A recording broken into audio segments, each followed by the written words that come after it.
Hello everyone, welcome to our channel. Last video में हमने definition देखी थी अटेस्टेशन की एंड नोटिस की। नोटिस से हमारे टू टाइप्स के, actual notice and constructive notice. आज हम देखेंगे सेक्शन 4 क्या कहता है। तो सेक्शन 3 तक इंटरप्रिटेशन क्लॉज में हमने डेफिनेशन देख ली थी।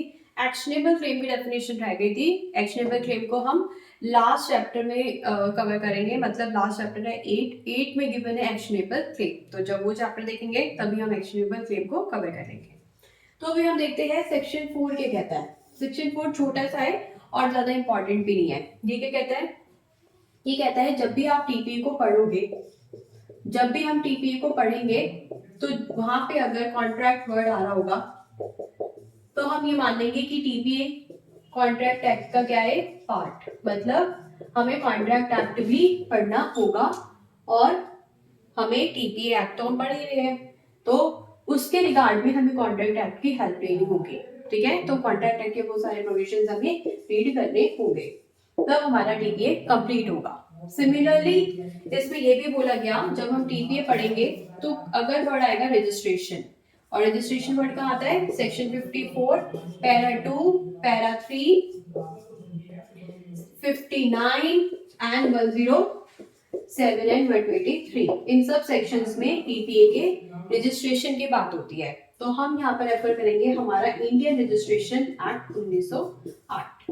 तो बस इतनी सी बात बोलता है सेक्शन 4। क्या बोला कि अगर आप टीपीए पढ़ रहे हैं, वहां पे कोई भी कॉन्ट्रैक्ट जो है वर्ड आ रहा है, तो आप कॉन्ट्रैक्ट एक्ट को रेफर कीजिए। कॉन्ट्रैक्ट एक्ट को भी पढ़ो और टीपीए को भी पढ़ो, तब कंप्लीट होगा हमारा टीपीए एक्ट। सिमिलरली जब हम टीपीए एक्ट पढ़ रहे हैं और बात आ रही है रजिस्ट्रेशन की, और वो कहाँ आती है? जब हम रीड करते हैं section 54 para 2 para 3 section 59 107 and 123, ये सारे सेक्शन जब हम रीड करते हैं तब बात आती है रजिस्ट्रेशन की। तो ऐसी सिचुएशन में हमें पढ़ना है साथ में इंडियन रजिस्ट्रेशन एक्ट 1908, क्योंकि ये इसको सप्लीमेंट करता है। सप्लीमेंट मतलब जैसे कि हम एक क्लास के नोट्स पढ़ते हैं तो हमें कुछ सप्लीमेंट्री में प्रोवाइड किया जाता है, कुछ उसके एडिशन में भी प्रोवाइड किया जाता है, क्योंकि वो भी कंप्लीट नहीं होता, तो कुछ ना कुछ ज्यादा ही हो जाता है पढ़ने के लिए। सिमिलरली हमारे पास दोनों चीजें हमें पढ़नी है, तब वो चीज कंप्लीट होगी। Transfer of property. तो सेक्शन 5 हमें बताता है कि ट्रांसफर ऑफ प्रॉपर्टी किस सिचुएशन को कहेंगे। सेक्शन 5 बहुत इंपॉर्टेंट है जुडिशरी के prelims as well as mains point of view से। तो क्या होता है ट्रांसफर ऑफ प्रॉपर्टी? पहले हम इसकी डेफिनेशन देख लेते हैं और फिर डेफिनेशन में आने वाले सारे इंपॉर्टेंट टर्म्स को देख लेते हैं, जिससे कि हमें ये डेफिनेशन लर्न हो जाए, हमें समझ भी आ जाए। तो इट इज एन एक्ट, ये क्या है? एक एक्ट, जिससे क्या होता है? बाय विच एक लिविंग पर्सन, कौन? Living, one living person convey कर रहा है।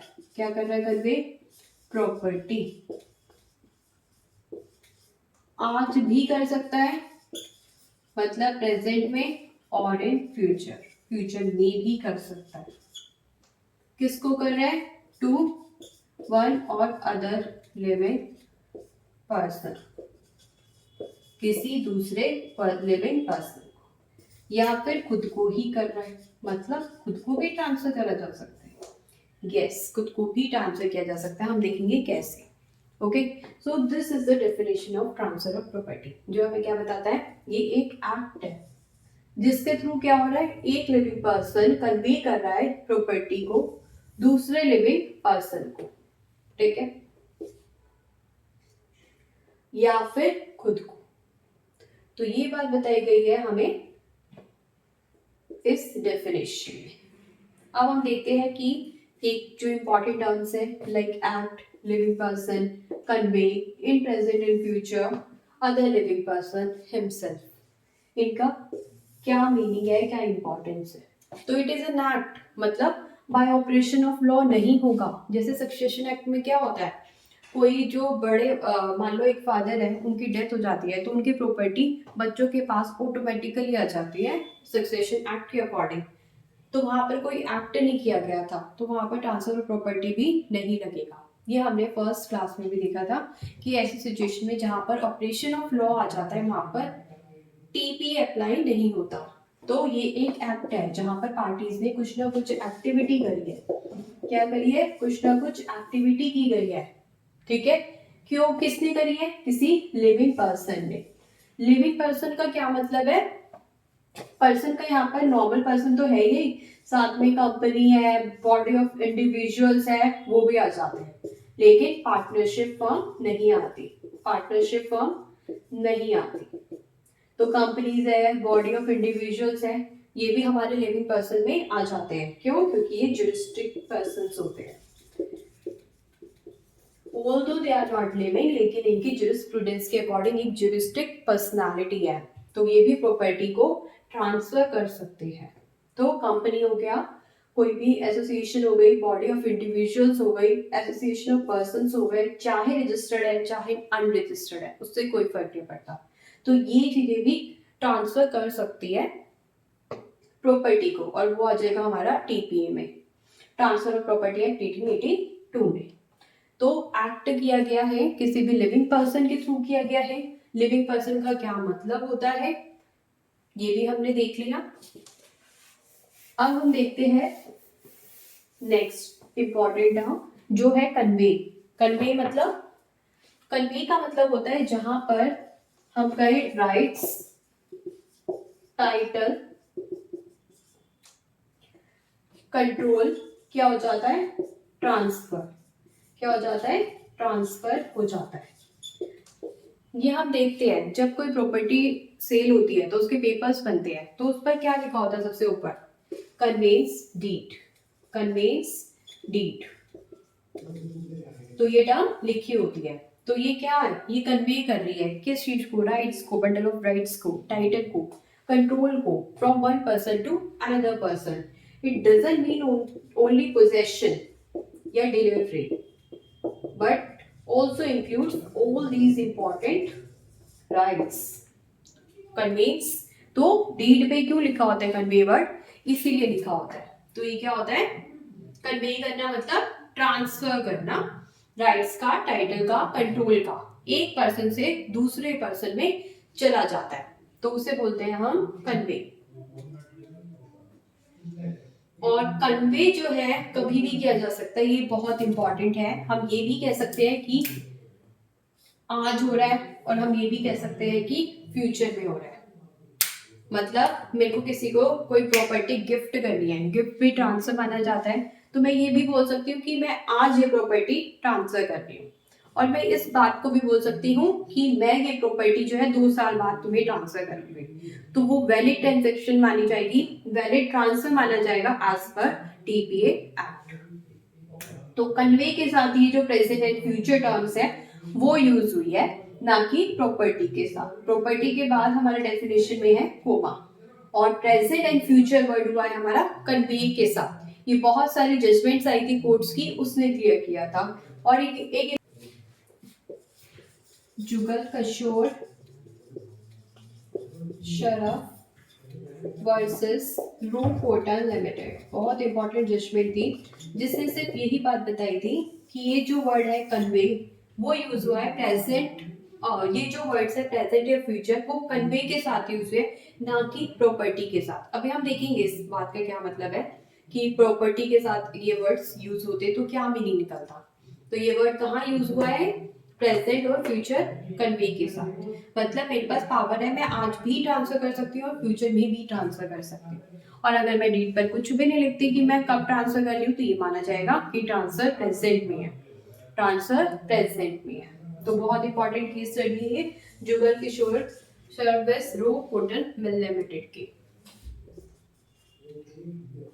ठीक है, नेक्स्ट इंपॉर्टेंट टर्म है हमारी प्रॉपर्टी। प्रॉपर्टी हमें पता है टेंजिबल हो सकती है, इंटेंजिबल हो सकती है, या मूवेबल, इमूवेबल किसी भी टाइप की हो सकती है। अब वर्ड है इन प्रेजेंट और इन फ्यूचर, तो ये वर्ड जो है वो प्रॉपर्टी के साथ नहीं है। इस बात का क्या मतलब है?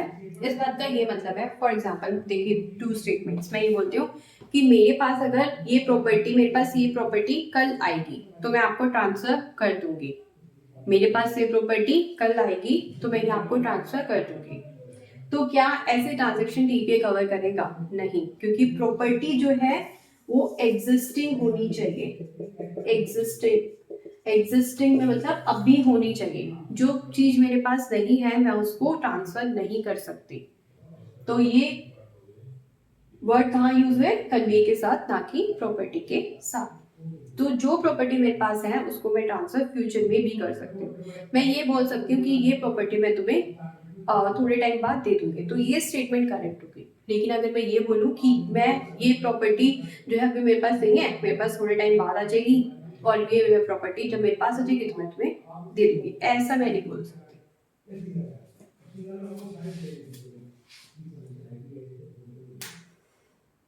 तो हमने अभी तक कवर किया एक्ट का मतलब। एक्ट मतलब कोई भी एक्टिविटी हो रही है, ऐसा नहीं है ऑपरेशन ऑफ लॉ चलेगा। लिविंग पर्सन होना चाहिए। लिविंग पर्सन में हमारे बॉडी ऑफ इंडिविजुअल्स या फिर कंपनीज वगैरह भी आ जाते हैं। कन्वे का मतलब होता है ट्रांसफर करना, जहाँ पे हमारी राइट्स, टाइटल, कंट्रोल ट्रांसफर होता है। सिर्फ पोजेशन या डिलीवरी से इसका मतलब नहीं होता, इसका मतलब राइट से भी होता है। प्रॉपर्टी हमें पता है, इन प्रेजेंट और इन फ्यूचर कहाँ यूज है, किस सेंस में यूज किया गया है, वो भी हमें समझ आ गया। अब है टू वन और मोर अदर लिविंग पर्सन, किसी दूसरे पर्सन को जो है ट्रांसफर हो रहे हैं, वो भी क्या होना चाहिए? लिविंग होना चाहिए। जिस पर्सन को ट्रांसफर हो रहा है वो भी लिविंग होना चाहिए। ट्रांसफरी कौन कौन हो सकता है? ट्रांसफरी हमारा माइनर भी हो सकता है, अनसाउंड माइंड का भी हो सकता है, या फिर चाइल्ड इन वोम भी हो सकता है। मतलब जो अभी पैदा नहीं हुआ, अनबोर्न चाइल्ड है, वो भी हो सकता है। तो ट्रांसफर जिससे प्रॉपर्टी मिल रही है वो पर्सन माइनर भी हो सकता है, इनसेन अनसाउंड माइंड का भी हो सकता है, या चाइल्ड इन वोम भी हो सकता है। तो इस पर्सन को कैसे जो है प्रॉपर्टी मिल सकती है? तो ऐसी सिचुएशन में लाइफ इंटरेस्ट क्रिएट करके प्रॉपर्टी को ट्रांसफर किया जाता है। तो इसके लिए हम सेपरेट प्रोविजन देखेंगे जिसमें सब कुछ बताया जाएगा कि ऐसी सिचुएशन में किस तरीके से ट्रांसफर किया जाता है। तो हमने देखा ट्रांसफर कौन कौन हो सकते हैं? माइनर, अनसॉल्व माइंड या चाइल्ड इन वोम। मतलब इनकम्पिटेंट पर्सन भी हो गए, एक तरीके से इनकम्पिटेंट पर्सन भी हो सकते हैं। लेकिन क्या ट्रांसफर माइनर हो सकता है या अनसॉल्व माइंड का हो सकता है? No, the answer is no. तो जो ट्रांसफर होता है वो कॉम्पिटेंट होना चाहिए। वो क्या होना चाहिए? कॉम्पिटेंट होना चाहिए। लेकिन ट्रांसफरिंग हमारा इनकॉम्पिटेंट भी हो सकता है। माइनर कोई प्रॉपर्टी ट्रांसफर कर सकता है किसी भी माइनर को, इनसेन को। The answer is no. क्या माइनर ट्रांसफर कर सकता है किसी मेजर को? The answer is no. क्या एक मेजर पर्सन अनसाउंड माइंड को ट्रांसफर कर सकता है? यस। क्या एक मेजर पर्सन किसी माइनर को ट्रांसफर कर सकता है? यस। क्या एक मेजर पर्सन किसी चाइल्ड इन वोम को ट्रांसफर कर सकता है? The answer is yes. ठीक है, तो हमें समझना है ट्रांसफर हो सकता है सिर्फ और सिर्फ कॉम्पिटेंट पर्सन। ट्रांसफर हो सकता है सिर्फ और सिर्फ कॉम्पिटेंट पर्सन, लेकिन ट्रांसफरी जो है वो इनकॉम्पिटेंट भी हो सकता है। ठीक है, वो भी लिविंग पर्सन ही होगा। लिविंग पर्सन वही हमारा ज्यूरिस्डिक्ट पर्सनालिटी भी आ जाएगी। यहाँ पर एक और इम्पॉर्टेंट पॉइंट है कि ज्यूरिस्डिक्ट पर्सन जो होता है क्या उसमें आइडल भी कंसिडर होती है? जो हम ये लिविंग पर्सन यहाँ पे बात कर रहे हैं, तो मान लो कोई एक ऐसी सिचुएशन है जिसमें एक मेजर पर्सन है, मेजर पर्सन ने एक आइडल को ट्रांसफर करा, ठीक है, प्रॉपर्टी, तो क्या यहाँ पर टीपीए लगेगा? Answer is no. क्यों? क्योंकि आइडल जो है ज्यूरिस्डिक्ट पर्सन में नहीं आता। आइडल जो है यहाँ पे ज्यूरिस्डिक्ट पर्सन में नहीं आता। Although idol as per jurisprudence juristic person माना जाता है, लेकिन टीपी में नहीं माना जाता। ठीक है, अब लास्ट टर्म है हिमसेल्फ, खुद को भी ट्रांसफर की जा सकती है प्रॉपर्टी। इस बात का क्या मतलब है? तो इस बात का ये मतलब है, फॉर एग्जाम्पल मेरी एक कंपनी है, मैं वहां पर क्या हूँ, डायरेक्टर। तो इस डायरेक्टर की कैपेसिटी में मैं अपनी प्रॉपर्टी ट्रांसफर कर सकती हूँ, लेकिन मैं डायरेक्टर की कैपेसिटी में खुद को ट्रांसफर कर रही हूँ। या फिर मैं कहीं पार्टनर हूँ किसी पार्टनरशिप फर्म में, या फिर मेरा कोई ट्रस्ट है तो मैं वहां पर ट्रस्टी हूँ। तो इस सब कैपेसिटी में मैं खुद को प्रॉपर्टी ट्रांसफर कर सकती हूँ। तो यहाँ पर कैपेसिटी आ गई, तो कैपेसिटी यहाँ पर चेंज हो रही है इन सम अदर कैपेसिटी जो प्रॉपर्टी का ट्रांसफर हो रहा है। तो इस तरीके से हम कह सकते हैं कि हम खुद को भी ट्रांसफर कर सकते हैं। तो ये थी complete definition transfer of property की, जहां पे हमने क्या पढ़ा, एक एक्ट होता है, ऑपरेशन ऑफ लॉ नहीं चलता, एक्टिविटी करनी पड़ती है। कौन करता है? Living person. लिविंग पर्सन में हमारी कंपनी आ गई, एसोसिएशन ऑफ पर्संस आ गए, चाहे रजिस्टर्ड हो चाहे ना हो। नेक्स्ट इंपॉर्टेंट टर्म कन्वे, मतलब ट्रांसफर करना, कंट्रोल को, टाइटल्स को, राइट्स को। आज भी कर सकते हैं और फ्यूचर में भी कर सकते हैं। किसको करेंगे? प्रॉपर्टी को, लेकिन प्रॉपर्टी एग्जिस्टेंस में होनी चाहिए। किसी दूसरे लिविंग पर्सन को करेंगे, लेकिन आइडल जो है वो लिविंग पर्सन में नहीं आती। खुद को भी कर सकते हैं, मतलब दूसरी कैपेसिटी में। तो ये थी कंप्लीट डेफिनेशन, जो कि बहुत इंपॉर्टेंट प्रोविजन है टीपीए का। नेक्स्ट वीडियो में आप देखेंगे नेक्स्ट सेक्शन। Thank you.